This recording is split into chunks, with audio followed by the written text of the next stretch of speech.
Codex Alimentarius Commission meets to debate international guidelines for food trade and production. Market traders in the lush southern Indian state of Kerala know that good standards bring good business.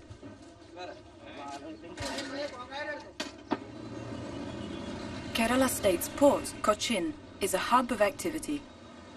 Colonized since the 1500s by Portuguese, Dutch and British powers, competing to control the lucrative trade in spices, Cochin's history has been shaped by its most famous products, above all by black pepper. Some aspects of the Cochin pepper trade have remained unchanged for centuries, but a focus on internationally recognized food safety norms ensures that Kerala black pepper is sold all over the world.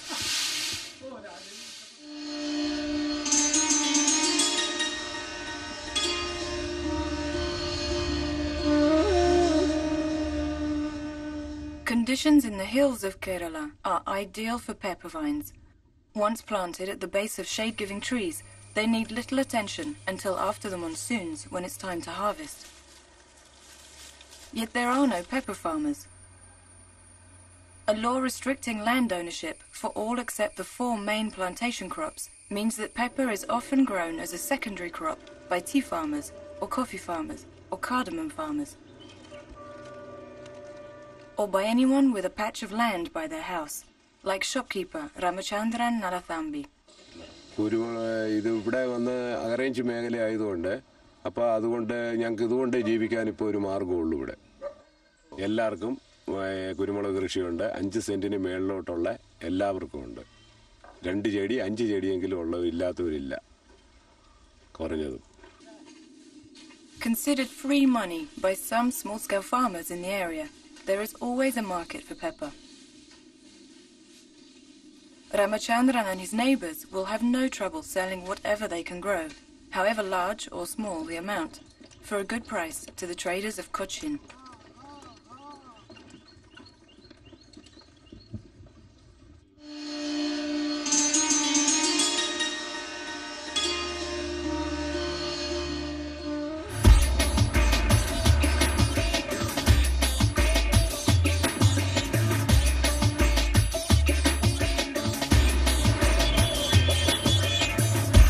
There's no mistaking the primary agricultural products in the towns and villages of Kerala. Pepper and spice traders line the streets, confident that supply can never exceed demand in the domestic market. Despite increasing competition from other spice-producing countries, it is estimated that 45% of all spices sold around the world comes from India.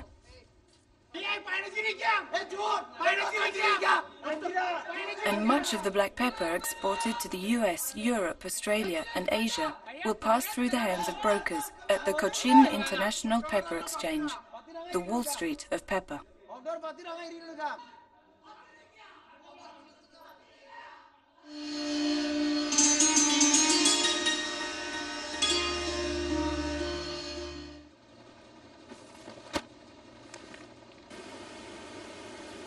Pepper processing, when microorganisms are eliminated, is a key stage in the pepper trail in terms of food safety.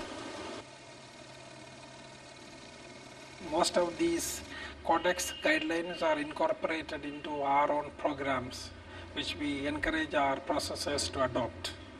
And we have programs for supporting them to engage consultants to get the technical knowledge required for meeting those kind of hygienic standards. Traditional processing methods, such as steam sterilization and fumigation, are commonly used and accepted by spice importing countries. Yet some of the chemicals used for fumigation are considered damaging to human health and the environment.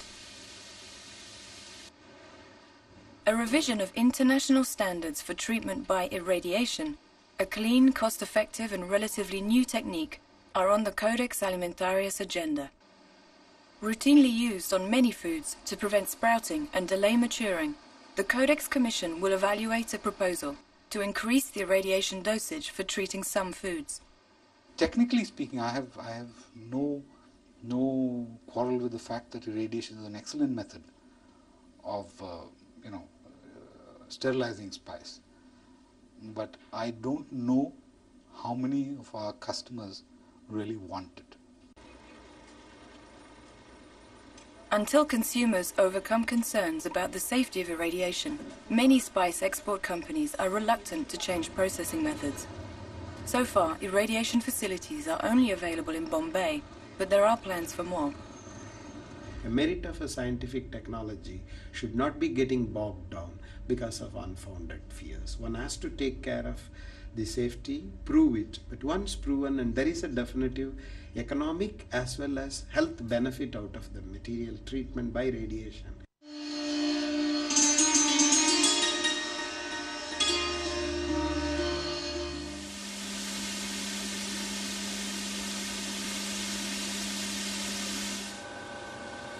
Stringent inspections and the certification of processed black pepper for the international market are carried out by EIC, the Export Inspection Council of India.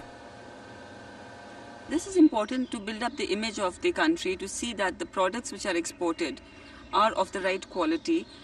The basic reason is to see that they don't get rejected at the importing end. This government body approves some units for auto-certification. Sporadic hygiene checks and sample analysis in the EIC labs ensure national and international food safety standards are maintained. The EIC three-tiered monitoring system is a guarantee for importing countries, to the extent that some save time and money by making no further checks. The US has recognized the Export Inspection Council certification for black pepper. That is, for every black pepper consignment which is approved or certified here, that gets a direct entry into US, and they don't have automatic detention for those consignments.